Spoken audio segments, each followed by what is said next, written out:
नमस्कार दोस्तों, मैं संतोष कुमार सिन्हा आप सबका स्वागत करता हूं अपने इस YouTube चैनल में जिसका नाम है स्टॉक लर्निंग। दोस्तों, आज मैं एक नया स्टॉक लेकर आया हूं आप लोगों के सामने, जिसका नाम है CG power and industrial solutions. हालांकि काफ़ी लोगों ने इसमें 40-50 रुपये पे भी इन्वेस्ट किया हुआ है, शेयर खरीदा है इसका। और अभी जो ये शेयर है ये 84-85 रुपये के आसपास ट्रेड कर रहा है। मगर जब ये शेयर 50 रुपये और 55 रुपये था तो ये शेयर जो है वो मुझे लग रहा था कि हाँ, इस शेयर के अंदर पोटेंशियल है। मगर उस वक्त बहुत सारी चीज़ें थी जो कि केवल उसको स्पेकुलेशन ही हम बोल सकते हैं, मतलब उसके बारे में चर्चा हो रही थी, मगर कहीं जो बातें हो रही थी उसका पब्लिक डोमेन में उतना कोई एविडेंस नहीं मिल रहा था। मगर अभी बहुत सारी चीज़ें क्लियर हो गई हैं और ये जो शेयर का जो अभी भी जो प्राइस है, इस प्राइस को बहुत ही कम कहा जा सकता है इस कंपनी के पोटेंशियल को देखते हुए।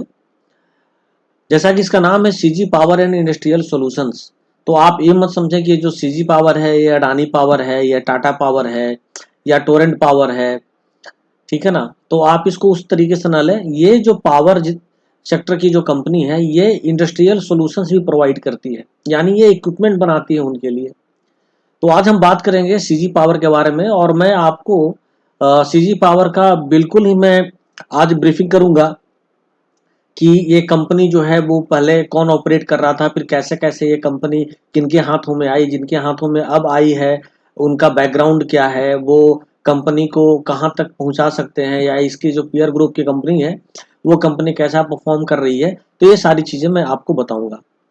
तो सबसे पहले मैं आता हूं और मैं आपको ये बताता हूं कि देखिए, जैसा आप देख रहे हैं कि CG power and industrial solutions का जो शेयर प्राइस है वो आज 17 मई को 84 रुपया 95 पैसे पे इसकी क्लोजिंग हुई है। और अगर इसका आप 52 वीक हाई देखेंगे तो 52 वीक हाई इसका 92 रुपया है और 52 वीक लो इसका 5 रुपया 46 पैसा है। तो ये 92 रुपया से जो है ये 94-95 रुपया पे 84 रुपया 95 पैसा पे है। तो इसको आप नहीं बोल सकते कि ये ऊपर से काफी ज्यादा नीचे आया है, लुढ़का है। ये इसका एक जो है सो फेयर प्राइस है। ये 80 रुपया के आसपास आप मान के चलिए कि इसका प्राइस जो है अभी के डेट में एक फेयर प्राइस है। और इसके अंदर जो है अगर हम इक्विटी की बात करें तो अभी आप, खैर इसको इक्विटी की बात हम बाद में करेंगे, पहले मैं आपको कंपनी के बारे में बताता हूं कि कंपनी है क्या। तो जैसा यहाँ लिखा हुआ है CG power and industrial solutions limited, previously known as Crompton grips.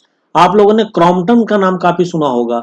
ये मोटर वगैरह बनाने में जो है ये काफी प्रेस्टिजियस कंपनी है। ये क्रॉम्पटन लोग काफी ज्यादा रिलाई करते हैं इस कंपनी के बनाए हुए मोटर्स पे। तो क्रॉम्पटन ग्रिप्स लिमिटेड के नाम से कंपनी पहले जानी जाती थी। Is an Indian multinational company engaged in design, manufacturing and marketing of products related to power generation, transmission and distribution. It is based in Mumbai and part of Murugappa group. तो Murugappa group का part तो ये company बाद में हुई है। पहले ये जो कंपनी थी, ये कंपनी को मिस्टर गौतम थापर थे, वो इस कंपनी के हेड थे। आगे मैं इस कंपनी के बारे में बताता हूँ कि कंपनी करती क्या है। देखिए, कंपनी के जो प्रोडक्ट हैं आप यहाँ पे देख रहे हैं कि कंपनी जो है वो ट्रांसफॉर्मर एंड रिएक्टर्स बनाती है, ठीक है। तो ये जो ट्रांसफॉर्मर है और ये जो रिएक्टर्स है, तो आप बोलेंगे कि भैया ट्रांसफॉर्मर तो हमें पता है कि ट्रांसफॉर्मर क्या होता है, लेकिन रिएक्टर्स क्या होता है ये हमें नहीं पता है, ठीक है। तो आप ये जानिए कि रिएक्टर्स जो है ये भी जो है वो आपको जो पावर स्टेशंस वगैरह होते हैं उनमें यूज होता है। और इसका भी काम किया जाता है, जैसे कि जो ये आपका वोल्टेज वगैरह जो है वो चेंज होता है, प्लस ये देखना होता है कि किसमें जो है वो कितना वोल्ट आ रहा है, कितना पावर आ रहा है, तो इन सब चीजों को वो चेक करता है। तो ट्रांसफार्मर की बात करें तो आपको मैं यहाँ पे बता दूं, देखिए लिखा हुआ है we are among the top 10 transformer manufacturers in the world. तो आप इसी से समझिए, वर्ल्ड की 10 टॉप ट्रांसफार्मर मैन्युफैक्चरर्स कंपनी में से एक सीजी पावर आती है। यानी कि इसका जो ट्रांसफार्मर है वो काफी हाई क्वालिटी का आता है। And one of the very few companies world wide that design and manufactures a wide range of power and distribution transformer and reactors. यानी वर्ल्ड में बहुत ऐसी कम कंपनीज है जो कि डिजाइन और मैन्युफैक्चर करती है पावर एंड डिस्ट्रीब्यूशन ट्रांसफार्मर और रिएक्टर्स का। ठीक है, अब आगे आते हैं। इसमें जो है ये क्या करती है, ये काफी स्लिम ट्रांसफार्मर भी बनाती है। यानी आजकल मॉडर्न युग में जो चल रहा है ये भाई, पहले क्या होता था, बहुत बड़ी बड़ी मशीनें होती थी। जैसे आपने देखा होगा पहले फोटोकॉपी की मशीन, काफी लोगों ने देखा होगा कि आप समझो कि काफी बड़ी मशीनें होती थी फोटोकॉपी के, 8 बाई जो है सो 10 फीट के रेंज में जो है पूरे रूम में ही वो मशीन रखी हुई रहती थी, और पता चलता था कि 15 मिनट में उसमें से एक पेज निकलता था। मगर आज आप लोगों ने देखा है कि हम एक छोटा सा प्रिंटर खरीदते हैं, उसमें भी फोटोकॉपी का मशीन जो है वो रहता है, और बहुत आसानी से हम फोटोकॉपी का काम ले लेते हैं प्रिंटर से। तो उसी तरीके से अब क्या है कि जो न्यू जो मॉडर्न टेक्नोलॉजी आ रहा है उसमें क्या होता है कि हम बहुत छोटे छोटे से चीज में और बहुत ज्यादा कैपेसिटी का जो है हम उसको यूज में लाते हैं। फॉर एग्जाम्पल आप देखते हैं पहले फ्लॉपी आता था या सीडी आता था, उसको हम यूज करते हैं। अब आप देखेंगे कि जो छोटा छोटा जो पेन ड्राइव होता है उसमें ही हम जो है वो 256 GB और 512 GB और ऐसे हम डेटा स्टोर कर लेते हैं। तो उसी तरीके से कंपनी जो ट्रांसफार्मर बनाती है बहुत ही स्लिम ट्रांसफार्मर भी बनाती है। ये देखिए पावर ट्रांसफार्मर्स भी बनाती है, डिस्ट्रीब्यूशन ट्रांसफार्मर्स भी बनाती है, मतलब जहां से पावर जो है वो डिस्ट्रीब्यूट होता है। ठीक है, डिस्ट्रीब्यूशन यूनिट सब स्टेशन, यानी देखिए ये जो सब स्टेशन जो है उसका भी ये जो है सो डिस्ट्रीब्यूशन यूनिट करती है, और स्पेशल ट्रांसफार्मर भी बनाती है। तो जैसा मैंने आपको बताया कि ये वर्ल्ड के टॉप 10 कंपनीज में से आती है, जिसका की जो ट्रांसफार्मर है वो बहुत ही क्वालिटी प्रोडक्ट होता है। अब आगे आइए, अब बात करते हैं प्रोटेक्शन कंट्रोल एंड ऑटोमेशन। यानी ये कंपनी जो है वो प्रोटेक्शन कंट्रोल और ऑटोमेशन में भी काम करती है। क्या करती है, जैसे आप यहाँ पे देखिए टोटल सबस्टेशन ऑटोमेशन सॉल्यूशंस, यानी कि जो इलेक्ट्रिसिटी का जो डिवीजन होता है या हम जो फेज वगैरह सब जो है सो चेंज होता है, तो उस केस में क्या होता है, इसको ये जो है एक सॉल्यूशन प्रोवाइड करती है जिससे ऑटोमेटिकली सारा काम होता है। फॉर एग्जांपल मान लीजिए जैसे हमारे पास फेज है, एक फेज में कोई जो वोल्टेज है वो कम आ रहा है, दूसरे जो फेज में वोल्टेज सही आ रहा है, तो ऑटोमेटिकली जो स्विच ओवर एक फेज से दूसरे फेज में हो जाएगा, तो वो सारा ये सॉल्यूशन प्रोवाइड करती है। उसके बाद services of for automation and control, यानी कि आप ये देख रहे हैं कि यहाँ पे जो है सो ऑटोमेशन को कंट्रोल करने के लिए जो सर्विस होता है, मतलब बड़े बड़े शॉपिंग मॉल वगैरह में जो लगाया जाता है जहां लोग बैठ करके सारा कंट्रोल करते हैं, वो ये बनाती है। प्रोटेक्शन रिलेजन आईएडी भी ये काम करती है, यानी जो छोटा छोटा जो इंस्ट्रूमेंट होता है, बॉक्स होता है। डिस्ट्रीब्यूशन ऑटोमेशन, डिस्ट्रीब्यूशन ऑटोमेशन होता है, जैसे मान लीजिए आपके पास एक बड़ा सा जो है लेटर से कि आप किसी बड़े बिल्डिंग में रहते हैं, ठीक है, उस बिल्डिंग में जो है वो लगभग 20 फ्लोर की बिल्डिंग है और एक फ्लोर पे 10 फ्लैट है, तो 20 फ्लोर पे आपके पास 200 फ्लैट्स है। तो आपके पास जो मेन लाइन जो आया वो क्या होता है कि मेन लाइन जो आया वो एक जो है वो डिस्ट्रीब्यूशन सिस्टम एक डब्बे में आता है, और उस डब्बे के में से फिर सब फ्लैट्स का अलग अलग जो है वो इलेक्ट्रिसिटी जो है वो जाता है, सबका अलग अलग मीटर उसके बाद लगता है। तो मेन मतलब मेन पॉल से जहां से मैं बोलूंगा इलेक्ट्रिसिटी सप्लाई हो रहा है, वो वहां से बिल्डिंग तक जो आता है, और बिल्डिंग से जो डिस्ट्रीब्यूट होता है अलग अलग फ्लैट के लिए, उसको वो जो डिस्ट्रीब्यूशन सिस्टम ये कंपनी बनाती है। उसके बाद products for automation and control, यानी कि ये जो है ये इलेक्ट्रिसिटी को कंट्रोल करने का, डिस्ट्रीब्यूट करने का ये सारा जो है इक्विपमेंट बनाती है, ट्रांसफॉर्मर्स वगैरह सारा बनाती है। अब आइए, ये इंस्ट्रूमेंट ट्रांसफॉर्मर्स जो है सो बनाती है। इस इंस्ट्रूमेंट ट्रांसफॉर्मर्स जो है, जैसा कि मैंने आपको बताया कि ये काम ऐसे करता है कि जैसे मान लीजिए जो भी आपका ये लोड फेज वगैरह का जो है जो शिफ्ट का होना हुआ, एक फेज से दूसरे फेज में किसमें कितना वोल्ट आ रहा है, किसमें कितना करंट आ रहा है, इन सब चीजों से रिलेटेड ये बनाती है। देखिए करंट ट्रांसफॉर्मर सॉरी, तो इसमें बहुत तरह की चीजें होती हैं, जैसे करंट ट्रांसफॉर्मर भी होता है, पोटेंशियल ट्रांसफॉर्मर भी होता है। ये सब क्या करते हैं, जैसे जो हाई वोल्ट है उससे ये लो वोल्ट में शिफ्ट करते हैं, ये जो इंस्ट्रूमेंट ट्रांसफॉर्मर्स होते हैं। और ज्यादा डिटेल में अगर आप इसको जानना चाहते हैं तो आप गूगल कर लीजिए, आपको सारी जानकारी मिल जाएगी। उसके बाद ये क्या कंपनी करती है, ये कंपनी स्विच गियर्स वगैरह भी बनाती है। स्विच गियर्स आपको पता है जो सर्किट होता है जिससे हम इलेक्ट्रिसिटी वगैरह को जो है वो हम क्या बोलते हैं, जैसे पावर कट करते हैं हम, तो वो सारे सर्किट ब्रेकर्स होते हैं। तो ये इनके पास अलग अलग तरीके के सर्किट ब्रेकर्स हैं, जैसे वैक्यूम सर्किट ब्रेकर्स है, उसके बाद वैक्यूम जो है सो इंटरप्रेटर्स है। तो इंटरप्टर्स क्या करता है, वैक्यूम इंटरप्रेटर्स ये करता है कि इसके अंदर बहुत जो है वो हाई कॉइल होते हैं, यानी इसके अंदर एक मैग्नेटिक फील्ड जो है वो ये जनरेट करती है, जिसके थ्रू ये शॉर्ट सर्किट है इससे जो है ये बचाव करता है। तो कंपनी ये वैक्यूम इंटरप्टर्स भी बनाती है, उसके बाद वैक्यूम कॉन्टेक्टर्स है, गैस सर्किट ब्रेकर्स है, डिस्कनेक्टर्स है, सर्ज अरेस्टर्स है, गैस इंसुलेटेड स्विच गियर है, यानी ये सब इक्विपमेंट बनाती है, जिससे कि अगर मान लीजिए आपको अगर वोल्टेज में फ्लक्चुएशन हो रहा हो, उस पे जो है सो इस पे आपका काम करेगा इंस्ट्रूमेंट। अगर आपके पास किसी भी ओवरलोड हो रहा हो, कभी कभी होता है ना कि ओवरलोड होता है तो क्या होता है, वो ऑटो कट हो जाता है, तो वो सिस्टम भी जो है सो इक्विपमेंट भी कंपनी बनाती है। कभी कभी क्या होता है, कहीं पे स्पार्क होता है क्या होता है, तो क्या कहीं शॉर्ट सर्किट ना हो जाए, इसलिए पहले ही जो है वो पावर कट हो जाता है, तो वो भी इंस्ट्रूमेंट कंपनी बनाती है। तो कंपनी जो है वो काफी इक्विपमेंट बनाती है। तो और अब कंपनी का जो प्लान है, वो कंपनी अब जो है सो रिन्यूएबल एनर्जी में भी आने की कोशिश कर रही है। तो ये जो है मतलब एक तो क्या है कि पुराना जो कंपनी का प्रोडक्ट जो कंपनी मैन्युफैक्चर करती थी, तो वो सारी चीजों को तो लेकर के कंपनी चल ही रही है। प्लस अब जो नया जो अपॉर्चुनिटी है रिन्यूएबल एनर्जी का, या आपको रिन्यूएबल एनर्जी में आपके सारे आ जाते हैं, गैस वगैरह सोलर वगैरह सारे आ जाते हैं, तो कंपनी जो है सो अब उधर भी ध्यान देना चाह रही है। और सीजी पावर जो है ये भी इलेक्ट्रिक व्हीकल वगैरह में जो है उसका भी ये मोटर बनाना चाह रही है। आपको पता है क्रॉम्पटन मोटर बनाती है और नंबर 1 मोटर बनाती है, तो ये भी जो है कंपनी ये अब इसके लिए भी क्या बोलते हैं, इलेक्ट्रिक इंजन के लिए भी अब ये कंपनी जो है वो अब मोटर बनाना चाह रही है।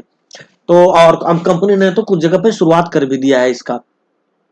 तो मिला जुला करके कंपनी के जो प्रोडक्ट्स हैं वो बहुत अच्छे हैं, बहुत अच्छे प्रोडक्ट हैं कंपनी के। और जो कंपनी का अगर जो है सो हम ये देखें कि इसका फ्यूचर, तो ऑब्वियस है इसके पास प्रोडक्ट है तो इसका फ्यूचर भी अच्छा होगा। तो अब सवाल यहाँ पे उठता है कि जैसे मैंने आपको दिखाया कि कंपनी का जो 52 वीक जो था वो हाई 92 रुपया था, और 52 वीक लो जो है वो 5 रुपया 46 पैसा है। तो अब यहां से कहानी शुरू होती है कि आप सवाल ये पूछोगे कि भाई साहब, जब कंपनी के पास इतने अच्छे प्रोडक्ट हैं, और क्रॉम्पटन का नाम तो सब लोग जानते हैं कि बहुत अच्छी कंपनी है, क्रॉम्पटन का मोटर जो होता है वो मतलब बहुत ही अच्छा होता है, लोग काफी उसको पसंद करते हैं, तो फिर क्या कारण है कि कंपनी जो है वो 5 रुपये और 6 रुपये पे चली गई थी। तो भाई साहब, इसका जो है वो सबसे सटीक जो है जवाब ये है कि अगर कंपनी के पास लिक्विडिटी ना बचे, कंपनी के पास जो है वो पैसा ना बचे कि वो अपना डे टू डे ऑपरेशन जो है उसको चलाए, एम्प्लॉइज को मैनेज कर पाए, तो ऑब्वियस है कि कोई भी बिजनेस है वो डूब जाता है। तो इतना अच्छा काम करते हुए भी कंपनी के पास पैसा क्यों नहीं था? तो ऐसी बात नहीं थी कि कंपनी के पास पैसा नहीं था। कंपनी को जो पैसा आ रहा था, उस वक्त हो क्या रहा था कि कंपनी के चीफ जो थे वो थे मिस्टर गौतम थापर। तो गौतम थापर जी क्या कर रहे थे कि जो भी पैसा आ रहा था, कंपनी बहुत अच्छा कामकाज कर रही थी और कंपनी को बहुत ही अच्छा पैसा आ रहा था, मगर ये क्या कर रहे थे कि उस पैसे से सीजी पावर को मैनेज करने के बजाय इनके और भी दूसरे जो थे वो सब्सिडरीज कंपनी थे, ये उन कंपनी में पैसा लगा रहे थे। यही इसी का रिजल्ट आया कि कंपनी जो है सो बैंकरप्ट हो गई। कंपनी पे 2500 करोड़ का जो है वो डेप्ट आ गया, 2500 करोड़ का डेप्ट आ गया। और जब धीरे धीरे पहले तो ऑडिट जो है वो इसको कराया गया, तो ये चाह नहीं रहे थे कि इसका ऑडिट हो, मगर जब ऑडिट हुआ तो ऑडिट में ये सारी चीजें सामने आई कि भाई कंपनी में पैसा तो आ रहा था, मगर ये मिस्टर गौतम थापर जो थे वो पैसे को किसी और जो दूसरी कंपनी जिनकी ग्रुप कंपनीज थी उसके अंदर ये लगा रहे थे, जो कि इलीगल एक तरीके से फ्रॉड का काम था। उसके बाद क्या किया कि कंपनी के लोगों ने ही मिलकर इनको आउट कर दिया, कंपनी से आउट कर दिया। और आप देखेंगे कि अगर ये आपको पब्लिक डोमेन वगैरह में मिल जाएगा, ये देखिए गौतम थापर विक्टिम और विलन, ये देखिए। उसके बाद ये देखिए दूसरा न्यूज भी, अगर आप जाएंगे तो पूरी हिस्ट्री मिल जाएगी। Why was Gautam Thapar sacked from his company, यानी इस कंपनी से इनको क्यों बाहर निकाल दिया गया, तो इन्हीं की कंपनी से उनको निकाल दिया गया। उसके बाद जो नया मैनेजमेंट आया, उसने जो है नया मैनेजमेंट किसका आया, नया मैनेजमेंट सीजी पावर का ही आया। और उस मैनेजमेंट ने कंपनी को चलाने की बहुत कोशिश की, मगर वो मैनेजमेंट फिर कंपनी को चला नहीं पाए, क्योंकि कंपनी जो थी वो उसके पास लिक्विडिटी था ही नहीं। तो ये कंपनी कैसे ऑपरेशन को मैनेज करती, कहां से पैसा लाती? क्योंकि आप बिजनेस चलाते हैं तो आपको उसमें पहले इन्वेस्ट करना होता है, बाद में आपको पैसा मिलता है, वो आप चाहे कस्टमर से या कहीं से आप पैसे लाते हैं। तो पैसा तो था ही नहीं इनके पास, तो क्या करें? तो कंपनी बैंकरप्ट हो गई। तो जब कंपनी बैंकरप्ट हो गई तो उस केस में क्या हुआ कि जो इसके जो बैंक्स थे जिन्होंने लोन दिया था, तो उन्होंने कहा कि भाई अब हम इस कंपनी को जो है वो बेचेंगे। तो उसमें बीट करने के लिए एक कंपनी है, आप लोग जानते होंगे, ये मुरुगप्पा ग्रुप। तो मुरुगप्पा ग्रुप जो कंपनी है, इसके भी बहुत सारे जो है सो ग्रुप ऑफ कंपनी है, मतलब ये पेरेंट कंपनी है मुरुगप्पा ग्रुप।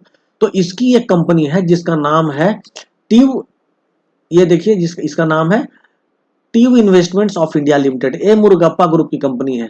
और जो मुरुगप्पा ग्रुप है इसके बहुत सारे बिजनेसेस हैं, जैसे एग्रीकल्चर में भी है, इंजीनियरिंग में भी है, फाइनेंशियल सर्विसेज में भी है, और भी दूसरे बिजनेस में है। तो जो इसका जो ट्यूब इन्वेस्टमेंट जो इसी कंपनी है मुरुगप्पा ग्रुप की, या ये ग्रुप बोल लें, ग्रुप ऑफ कंपनीज, तो ट्यूब इन्वेस्टमेंट ने इसके अंदर जो है वो बीड किया सीजी पावर के अंदर। और उसके बाद फिर जो है, और यही एकमात्र बीडर था जिसने बीड किया था ट्यूब इन्वेस्टमेंट ने, और ट्यूब इन्वेस्टमेंट में इसको जो है सो बीड को जीता, जो रेजोल्यूशन आया था। और उसके बाद जो है सो ये कंपनी ट्यूब इन्वेस्टमेंट्स की हुई। तो चूंकि ट्यूब इन्वेस्टमेंट मुरुगप्पा ग्रुप की कंपनी है, इसलिए अगर आप जो है सो सीजी पावर को उसमें देखेंगे तो आपको जो है वो मिलेगा कि सीजी पावर जो है इसका पेरेंट कंपनी, आपको यहाँ देखिए आप, पेरेंट ऑर्गेनाइजेशन मुरुगप्पा ग्रुप, ये आपको मिलेगा। ठीक है, और ये कंपनी बहुत पुरानी है सीजी पावर, ये 1878 से चली आ रही है कंपनी। और ये कंपनी की जो है इसकी बहुत सारी सब्सिडरीज भी हैं, और इसके जो बिजनेस, अगर आप इसके साइट पे जाएंगे तो आपको मिलेगा कि 3-4 बाहर कंट्रीज में भी इसके बिजनेस हैं, लेकिन नहीं, वो सब क्लोज हो चुके हैं। तो वो सब पुरानी बात है, अभी इन्होंने अपने साइट को अपडेट नहीं किया, अपडेट करेंगे तो वो इनका जो ब्रांच जो दिखाया जा रहा है इंडिया से बाहर, वो सब ब्रांच जो है वो खत्म है, वहां कुछ भी नहीं हो रहा है, कोई ऑपरेशन नहीं चल रहा है। तो ट्यूब इन्वेस्टमेंट ने जो है, जो मुरुगप्पा ग्रुप की कंपनी है, देखिए यहाँ पे लिखा हुआ है कि the investments of India, tube investments of India limited is a Murugappa group company the specialises in engineering bicycle metal form product and chains. It is a based in Chennai. It was cooperated as TI cycles of India limited in 1949।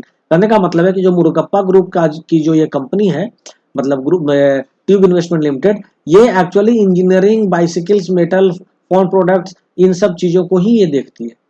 ठीक है, तो अब है कि tube investment ने इसको जो है एक्वायर किया। अब देखिए कि जब ट्यूब इन्वेस्टमेंट ने किया तो ऑब्वियस है कि इसके अंदर तो मुरुगप्पा ग्रुप के ही लोग हैं। तो अब जो बोर्ड ऑफ जो डायरेक्टर्स में जो है जो आए हैं, अब देखिए मैं उनको आपको दिखाता हूं। सबसे पहले हैं मिस्टर वेलियन सुबैया, ये चेयरमैन है, non executive non independent director हैं, और ये बैचलर ऑफ टेक्नोलॉजी रहे हैं सिविल इंजीनियरिंग से, इन्होंने आईआईटी मद्रास से पास आउट किया है। और इनके पास जो है वो मास्टर डिग्री भी है बिजनेस एडमिनिस्ट्रेशन का, और इनके पास 23 साल का 23 इयर्स का एक्सपीरियंस है कंसल्टिंग, टेक्नोलॉजी और फाइनेंशियल सर्विसेज का। और अभी ये ट्यूब इन्वेस्टमेंट्स के मैनेजिंग डायरेक्टर भी हैं। और ये जो है ये Cholamandalam investment and finance company, Cholamandalam and finance company भी मुरुगप्पा ग्रुप की ही एक कंपनी है। ठीक है, तो ये Cholamandalam finance investment and finance company में भी मैनेजिंग डायरेक्टर रह चुके हैं। और इसके साथ साथ जो है ये बहुत सारे जो है कंपनीज में बोर्ड ऑफ डायरेक्टर्स में रहे हैं, जैसे कि इन्होंने हैवेल्स इंडिया में भी काम किया है, शांति गियर्स में भी काम किया है, एसआरएफ लिमिटेड में काम किया है। तो और इनको जो है वो extraordinary entrepreneur of the year tycoon 2014 का अवार्ड भी मिल चुका है। तो देखिए सबसे बड़ी बात क्या है यहाँ पे देखने वाली, वो ये है कि ये जो है मिस्टर वेलायन सुबैया, ये अभी अगर मैनेजिंग डायरेक्टर हैं, आप नॉन एग्जीक्यूटिव चेयरमैन और non executive non independent director हैं सीजी पावर के। तो सीजी पावर एक कौन सी कंपनी है? Power industry solution based company है। और इसके अगर मैं आपको दिखाऊं, जैसे इसमें लिखा हुआ है कि हैवेल्स इंडिया में भी ये रहे, तो अगर मैं आपको इसके पीयर्स ग्रुप में दिखाऊं तो आप देखिए कि इसके पीयर ग्रुप में भी देखिए आप यहाँ पर हैवेल्स इंडिया का नाम है, आप देख रहे हैं। तो इसका मतलब क्या हुआ? इसका मतलब ये हुआ कि इनके जो डायरेक्टर हैं उनको रिलेवेंट फील्ड में एक्सपीरियंस है। ऐसा नहीं है कि पहले वो फार्मा में थे और अब वो पावर में आ गए, जी नहीं, ये उसी जो है दूसरे पीयर ग्रुप में भी ये रह चुके हैं, तो इनको जो एक्सपीरियंस है वो काफी रिलेवेंट एक्सपीरियंस है। अब आइए मैं नेक्स्ट जो है सो board of member of directors की तरफ आता हूं, बोर्ड ऑफ डायरेक्टर्स। तो मिस्टर नटराजन श्रीनिवासन ये मैनेजिंग डायरेक्टर है इस कंपनी के। ये जो है 63 ईयर्स के हैं और एक कॉमर्स ग्रेजुएट हैं, और ये जो है ये चार्टर्ड अकाउंटेंट ऑफ इंडिया जो इंस्टीट्यूट है उसके मेंबर भी रह चुके हैं, और इनको 35 साल का एक्सपीरियंस है, और इन्होंने काफी ज्यादा फिनांस लीगल वगैरह में काम किया है, और इन्होंने अपना जो करियर स्टार्ट किया था वो भेल से करियर स्टार्ट किया था, और भेल को भी आप जो है एक पीयर ग्रुप ऑफ कंपनी मान सकते हैं ये सीजी पावर का। तो ये भी जो है सो बहुत ही रिलेवेंट जो है सो फील्ड में इनका एक्सपीरियंस रहा है, और इन्होंने 15 साल तक जो है वो काम मुर्गप्पा ग्रुप में भी किया है जो चेन्नई में। तो ये भी बहुत अच्छी बात है, यानी मैं इसलिए इन सभी डायरेक्टर्स का नाम बता रहा हूं ताकि आपको लगे कि कंपनी जो है वो काफी अच्छे लोगों के हाथ में है। तो ये कंपनी जो है आगे इसके अंदर इसका फ्यूचर बहुत अच्छा है। ये देखिए ये है मिस्टर एम अनुराचलम, और ये भी non executive non independent director हैं, और ये शिकागो जो अमेरिका में है, ये शिकागो से एमबीए ग्रेजुएट हैं। मैनेजिंग डायरेक्टर ये परी इंटरप्राइजेस में भी रह चुके हैं, तो जनरल मार्केटिंग डिवीजन परी ट्रेवल्स एंड ट्रैवल्स इंडिया, तो ये एक जो है सो बोर्ड ऑफ डायरेक्टर्स में है। उसके बाद फिर आप आइए, ये है मिस शशिकला वरदाचारी, ये नॉन एक्सिक्यूटिव इंडिपेंडेंट डायरेक्टर हैं। ये भी जो है सो मास्टर डिग्री होल्ड करती हैं इकोनॉमिक्स में, और ये चार्टर्ड अकाउंटेंट भी हैं, और फिनांस में भी जो है सो इन्होंने बहुत जगह पे काम किया है, जैसे ऑस्ट्रेलिया में मेलबोर्न में इन्होंने काम किया है। तो आप ये देखिए, और ये जो है सो रिटायर्ड हुई हैं चीफ जनरल मैनेजर से SBI state bank of India में चीफ जनरल मैनेजर रह चुके हैं, तो आप समझ सकते हैं। प्लस ये डायरेक्टर भी रह चुकी हैं कई कंपनीज में, जैसे कि सुंदरम क्लाइटोन लिमिटेड में रह चुकी हैं, टीवीएस क्रेडिट सर्विसेज में रह चुकी हैं, टीवीएस मोटर सर्विसेज में भी रही हैं, और ये छोलामंडलम सर्विसेज छोलामंडलम सिक्योरिटीज लिमिटेड में भी ये रह चुकी हैं। तो जो बोर्ड ऑफ डायरेक्टर्स में जितने भी लोग हैं काफी वेल वर्स्ड हैं, स्किल्ड हैं, एक्सपर्ट्स हैं, और उनके पास एक्सपोजर बहुत अच्छा है। उनके पास इस इंडस्ट्रीज का भी एक्सपोजर है, जिस इंडस्ट्रीज में जिस सेक्टर में कंपनी काम करती है तो सेक्टर का भी एक्सपोजर है, प्लस उनके पास फिनांस का भी एक्सपोजर है, इनके पास मार्केटिंग का भी एक्सपोजर है, और इनके पास और सबसे बड़ी बात है कि उन्होंने पेयर ग्रुप ऑफ कंपनी में भी काम किया है। अब अगले जो बोर्ड ऑफ डायरेक्टर्स में है वो है मिस्टर शैलेंद्र रॉय। शैलेंद्र राय जो है ये एलएनटी में रह चुके हैं, और एलएनटी में इन्होंने जो है वो पावर में कोल न्यूक्लियर और गैस बेस्ड सेक्टर में काम किया है, और कॉर्पोरेट अफेयर्स में भी काम किया है। तो ये देखिए एक और जो है वो आप बोल सकते हैं कि इनको हम तुर्क का पत्ता बोल सकते हैं। ये सब लोग मिलकर के जो है, अब अगर आप डिटेल में आप देखेंगे तो, और इन्होंने बहुत जगह पे काम किया है, इंडिया में भी काम किया है, बांग्लादेश में भी काम किया है, और लार्सन एंड टर्बो कोई छोटी मोटी कंपनी नहीं है। तो आप एक बार जो है सो साइट विजिट कीजिए, आपको सारा मिल जाएगा। ये देखिए इन्होंने सिटी बैंक में काम किया है, मिस्टर पीएस जय कुमार, ये भी नॉन एक्सिक्यूटिव इंडिपेंडेंट डायरेक्टर्स हैं। तो बैंक ऑफ बड़ौदा में मैनेजिंग डायरेक्टर रह चुके हैं, अक्टूबर 2015 से 2019 तक थे। उसके बाद फिर मैनेजिंग डायरेक्टर एंड सीईओ जो है ये रह चुके हैं, ये अप्रैल 2008 से, ये तो सब पुराना है, नया में मैं आपको दिखा रहा हूँ। तो मिला जुला करके टाटा मोटर्स फाइनेंस होल्डिंग में भी रह चुके हैं। तो जो बोर्ड ऑफ डायरेक्टर्स है जो अभी का, वो बहुत अच्छा है। तो इस कंपनी में जब इतने अच्छे अच्छे लोग हों और ये लोग मिलकर कंपनी को चलाएंगे तो कंपनी ऑब्वियस है कि बहुत अच्छा चलेगी। तो और उसके साथ मैं ये बता दूं आपको कि जब ट्यूब इन्वेस्टमेंट ने जो इसको जो बीड किया था, तो ट्यूब इन्वेस्टमेंट कंपनी ने कहा था कि भाई मैं 700 करोड़ रुपए जो है इन्होंने उसका वैल्यूएशन लगाया था, और 700 करोड़ रुपए में इनको 51% का यानी 51% का हिस्सेदारी इस कंपनी में इनको मिलना था। और उसके बाद चूंकि कंपनी के पास तो पैसे थे नहीं, तो इन्होंने कहा था कि 100 करोड़ रुपया हम और कंपनी के अंदर डालेंगे लिक्विडिटी के लिए, ताकि कंपनी का जो है कामकाज वो अच्छे से हो सके, अच्छे से चले, और उसके बदले में हम जो है वो मेरा बढ़ करके 54 से 56% के आसपास जो है इनकी हिस्सेदारी हो जाएगी सीजी पावर में। तो टोटल ये इन्होंने इन्फ्यूज करने की बात करी थी। तो अभी अगर आपको मैं ये दिखाऊं इसका फिनेंशियल सीजी पावर का, तो आपको कुछ समझ में नहीं आएगा, क्योंकि आप ये देखेंगे डेप्थ 868 करोड़ का दिखा रहा है, बुक वैल्यू -2.27 दिखा रहा है, आरओसी माइनस में है, आरओई माइनस में है, रिजर्व माइनस में है, आप देख रहे हैं ये सारे, ईपीएस माइनस में है। तो ये कोई मतलब नहीं है इस बात करने का, क्योंकि जैसे ही नया फिनेंशियल अपलोड होगा तो हो सकता है कि जो डेप्थ है 868 का, ये डेप्थ आपको 0 हो जाए, इसका ईपीएस सुधर जाए, क्योंकि ये सब अभी जो है सो पुराने फिनेंशियल हैं जो कि चले आ रहे हैं। तो मैं नए फिनेंशियल के हिसाब से ही बात कर रहा हूँ कि एक बार जब जैसे ही नया जो है वो कंपनी का बैलेंस शीट वगैरह पोस्ट हुआ, तो ये जो 80-85 रुपये का जो शेयर अभी आपको नजर आ रहा है सीजी पावर का, ये शेयर जो है वो बहुत अच्छे जो है प्राइस पे आपको देखने को मिलेगा। और आप हमेशा ये मत सोच करके कभी किसी भी शेयर में इन्वेस्ट करो कि आज मैं लगा रहा हूं तो कल से बढ़ना शुरू हो जाएगा। नहीं, बहुत बार ऐसा होता है। मेरे बहुत से शेयर हैं जिनमें मैंने पैसा लगाया है, तो मैं जब पैसा लगाया तो उसके बाद पता चला कि एक आध सप्ताह तक वो धीरे धीरे धीरे धीरे शेयर नीचे आया। कभी कभी 20 रुपया 25 रुपये नीचे चला गया मेरा शेयर, जो ज्यादा अमाउंट के शेयर थे। उसके बाद फिर उसने अपना जो है सो पिकअप पकड़ा है और वो फिर ऊपर रॉकेट की तरफ भागा है। तो होता क्या है कि शेयर मार्केट है, इसके अंदर अप्स डाउन लगा रहता है। तो आप ऐसा मत सोच करके चलो कि आज लगा, जब जहां से आपने खरीदा और वहीं से पैसा आपको बढ़ना शुरू हो गया। ऐसा नहीं होता है भाई साहब। थोड़ा ऊपर आता है, नीचे आता है, ऊपर आता है, नीचे आता है। लेकिन अगर कंपनी फंडामेंटली स्ट्रांग है, उस कंपनी के अंदर अगर इतने अच्छे अच्छे लोग हैं जो कि इसको कंपनी को ड्राइव कर रहे हैं, और कंपनी के पास जो है वो इतने अच्छे अच्छे प्रोडक्ट्स हैं, तो ऑब्वियस है कि कंपनी को आगे जाना ही जाना है। It's only matter of time. आपको सिर्फ पेशेंस रखना है और पेशेंस जो है वो आपको पे करेगा। हमेशा याद रखिए, फंडामेंटल कंपनी हमेशा शूट अप नहीं करती है, वो धीरे धीरे धीरे आगे बढ़ती है, लेकिन वो एक वेल्थ क्रिएट करती है आपके लिए। और इन्वेस्टमेंट ही आपके लिए वेल्थ क्रिएट करता है, ट्रेडिंग कभी भी आपके लिए वेल्थ क्रिएट नहीं करेगा। तो अगर दूसरी बात है कि मैं अगर ये दिखाऊं इनके जो है पीयर ग्रुप की बात, तो आप ये देख सकते हैं सीमेंस जो है इनका पीयर ग्रुप है, हैवेल्स इंडिया है, ये सारे हैं जो कि इनके जैसे प्रोडक्ट में काम करते हैं। तो आप सीमेंस का आप देख रहे हैं प्राइस 1993 रुपया, हैवेल्स का देख रहे हैं 997 रुपया। तो ऑब्वियस है कि जो सीजी पावर है ये भी बहुत पीछे तो नहीं रहेगा। तो मिला जुला करके ये कंपनी जो है अभी इस रेट पे लेने लायक है, खरीदने लायक है। मगर ये लॉन्ग टर्म प्रोस्पेक्टिव के लिए है। अगर आपके पास 1 से 2 साल का विजन है तो आप इसके अंदर इन्वेस्ट कर सकते हैं। अगर आप ये सोचिएगा कि हफ्ता 10 दिन के अंदर इसके अंदर जो है अगर मुझे 50% का और 40% का फायदा हो जाए, तो फिर ये कंपनी आपके लिए नहीं है, मैं क्लियर कर दूं आपको। उसके बाद अब देखिए, जैसा कि मैंने आपको बताया कि टीम इन्वेस्टमेंट ने 700 करोड़ रुपए तो दिए कंपनी को खरीदने के लिए, और 100 करोड़ का जो है इन्फ्यूजन किया कंपनी के जो है लिक्विडिटी के लिए।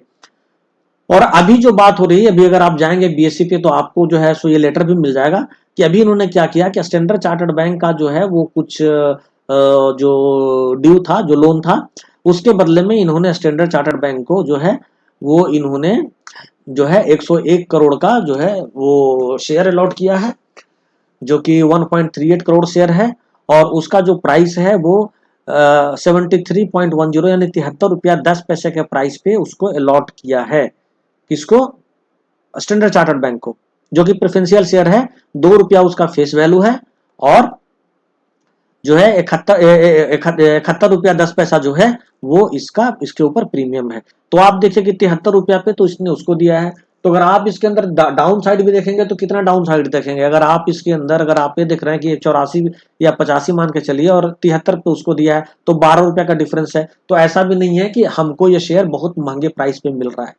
तो ये जो है मैं यही कहना चाहूंगा कि अगर इस प्राइस पे मिलता है तो इस प्राइस पे शेयर कोई बुरा नहीं है।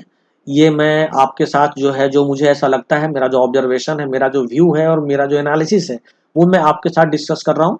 बाकी जो है ये नॉलेज पर्पस के लिए वीडियो मैंने बनाया है।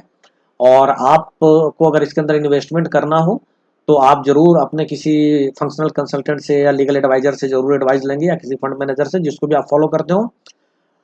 और मुझे तो यही बात समझ में आई कि सीजी पावर जो है ये लॉन्ग टर्म के लिए एक अच्छा स्टॉक हो सकता है, क्योंकि अभी ये बहुत ही सस्ते वैल्यूएशन पे अवेलेबल है।